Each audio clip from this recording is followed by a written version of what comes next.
we go back to the 37th Psalm here, we'll see again more words of wisdom. We'll see more advice here from David here. We're in my key verses for today. In the 7th and the 8th verse, David, he tells us that we ought to rest in who?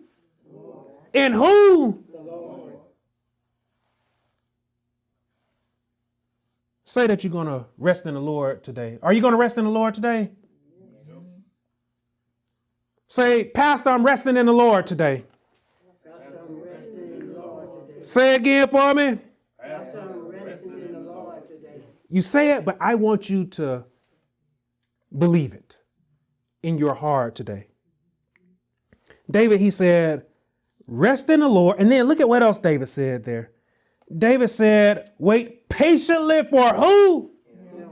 Wait patiently for who? Him. Say, Pastor, I'm waiting on God today.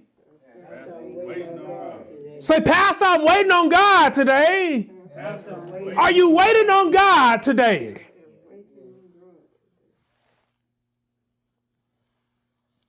Say, rest in the Lord and wait patiently for him. Again, you are not in a race. You're not in a competition.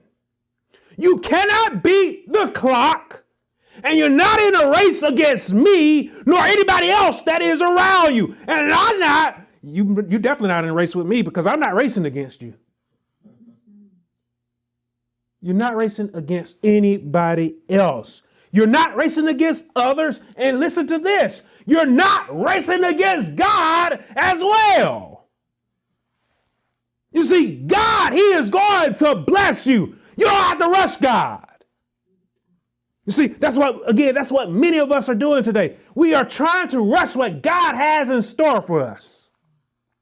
We're trying to rush what God is cooking up for us. And many of us, we get in a race against God, and many of us will actually blow past God. We will run ahead of God, and then when we finally come to a stop, we get surprised. We have this look on our face when there is nothing that is there. No success, no blessing, no goal line, because we ran ahead of God. The blessing, that's with God. Success is with God. You need to turn around.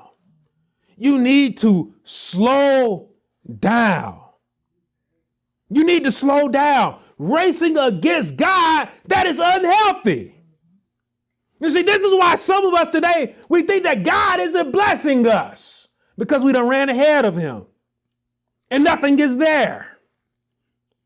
We think that God doesn't have success for us because, again, we are blown by him. And then we'll turn around, we'll get angry, we'll get upset, we'll get frustrated with God. You see, the moral of the story when it came to the tortoise and the hare is that slow and steady, that receives the prize. The slow and steady receives the reward. The Lord, again, made a promise to us that those who wait on him will be blessed, will be successful. Again, good comes to those who wait. So I want to say to all of you today that you need to run your own race. You're not racing against anybody. Run at your speed. Don't be trying to keep up with others. They're running their own race. Run your own race. And not only should you run your own race, but you need to trust in God's timing. David, he said there in the 4th and in the 5th verse, David said, delight yourself also in the Lord, and he shall give you the desires of your heart. Wait again on the Lord. David said, commit. He said, commit your way to the Lord and what? Trust also in him, and he shall bring it to pass. Trust in his time and today.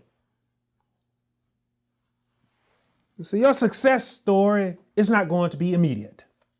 I hate to break that to you all. Yes, it may take you years.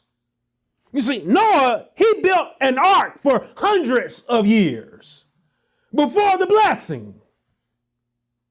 Joseph, he was sold away by his brothers, and it took 20 years for his calling to be fulfilled. The children of Israel, they wandered in the wilderness for 40 years. And that don't even include the years, the hundreds of years that they spent in bondage. But again, success, it finally came to them. Your success story is not going to be immediate. God is cooking up something for you, and it is going to be perfect. God is not one who's going to rush his cooking. So again, I tell you today, wait on the Lord.